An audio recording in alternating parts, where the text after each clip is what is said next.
Once all the other issues on the network are taken care of, we're often left with the third category of problem: network performance issues. These are usually indicated by streaming faults and PTP clocking faults in the QSYS event logs and device status blocks. Remember, the network requirements for QLAN are very tight: 280 microseconds end-to-end latency with 30 microseconds of allowable jitter. We need audio packets to travel as quickly and consistently as possible. When thinking about solving these problems, remember that if the devices are not locked to the same PTP grandmaster, you cannot hope to have consistent streaming. Always concentrate on this problem first. The important information for troubleshooting PTP problems is in the core and peripheral status blocks. The first thing of note is exactly what device is the PTP grandmaster. If a QSYS device is named in the grandmaster field, then it's easy to know which device that is. If you see a MAC address instead, that would indicate that a third-party device is the grandmaster. You could use the OUI of that device to find out exactly which device that is. A good example would be the use of a 110F in conjunction with a Shure MXA 910. The Shure device uses a lower number for PTP priority 1, so it is elected the grandmaster by default. You would see that device's MAC in the grandmaster field for both the core and the peripheral in this case. In general, you want to first observe that the device serving as grandmaster makes sense. Red PTP clocking errors will show up in the status bar at the top of the blocks.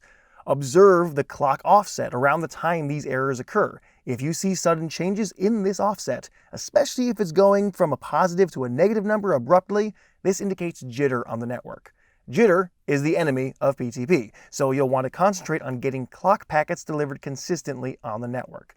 This often means the proper QoS policies haven't been put in place from end to end on the network. When troubleshooting QLAN packet delivery problems, it's very useful to enable the verbose statistics in the device status blocks. We'd often recommend this be done first thing, as it requires redeployment of the design to enable. If you're having problems that crop up only after some time, you may have to wait a long time for the problem to resurface.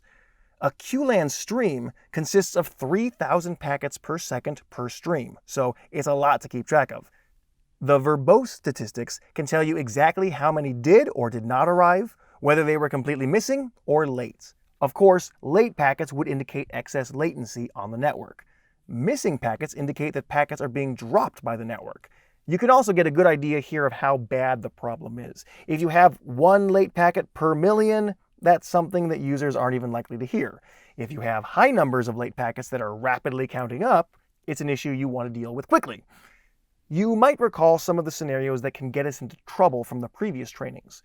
We often have isolated room systems connected to the corporate network for QSYS softphone registration, which can cause all the individual room systems to try and sync to each other over a non-compliant network. As long as these systems don't need to share QLAN audio, the solution here is to simply disable PTP on the LAN B network ports.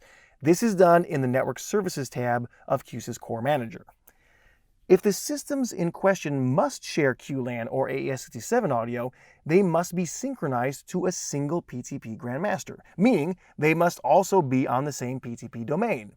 It's still valid to manipulate the PTP priority of one system over the other to get the right results. For example, if one system is mission critical, such as the bowl of a stadium seating area, it makes sense to prioritize that core as the PTP grandmaster. In other cases, the grandmaster might be on the very edge of the network, making it hard to sync to all the other edges. Prioritizing a more centralized device to be grandmaster minimizes how far clock packets must travel, so that can often be a big help. Once all the basics are covered and there are still PTP problems, then the switch configuration will need to be examined. You'll want to make sure these recommendations are being followed. Make sure a strict priority queuing model is being used. Make sure you know which DSCP value clock packets are using and that value is assigned to the highest priority queue. Remember, sometimes that will be two values, 56 for PTP v1 and 46 for PTP v2. Make sure you know which DSCP value audio packets are using and make sure that's assigned to the second highest priority queue. Keep in mind, these settings must be consistent on every switch in the network to know that traffic will be prioritized properly. This must be investigated for not just PTP clocking problems, but for missing and late audio packet reports too. Here's an illustration of these points in the setup for a commonly used switch, the D-Link DGS121010P. At the top left, we can see the switch is in DSCP QoS mode and using a strict priority queuing model. This is exactly what we'd like. We have to look a little more closely to examine the queue assignments. In most network switches, the highest number Q represents the highest priority. In this switch, that's Q7. We see here the DSCP value 46 is assigned to that queue. That would correspond to the PTP v2 DSCP marking in the QLAN QoS preset. We know the DSCP value associated with audio in that case is 34. We see here that 34 is assigned to Q6, as it should be. That's the second highest queue. Finally, DSCP value 26, which is QSYS video, is placed in Q5. Note that all other DSCP values are associated with priority 0, so they are not prioritized at all. This is what we would expect in this situation. Remember, these settings would be valid for the QLAN QoS preset in the QSYS design. In the Audinate QoS preset, we'd see 56 for Q7, 46 for Q6, and 26 for Q5. We also discussed the case with a mixture of new and old firmware Audinate devices where we have to account for DSCP values 56, 46, 34, and 26 to make sure all traffic is properly prioritized. This is what we'd expect in that case.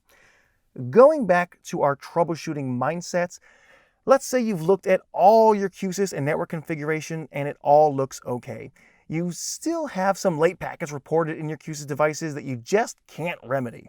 There's one last thing you can try: extending the QSYS network receive buffer in the QSYS core properties. This increases the overall audio latency by the amount you extend the buffer, but it does make the QSYS network more tolerant to end-to-end latency. This will not help, however, if your primary problem is network jitter.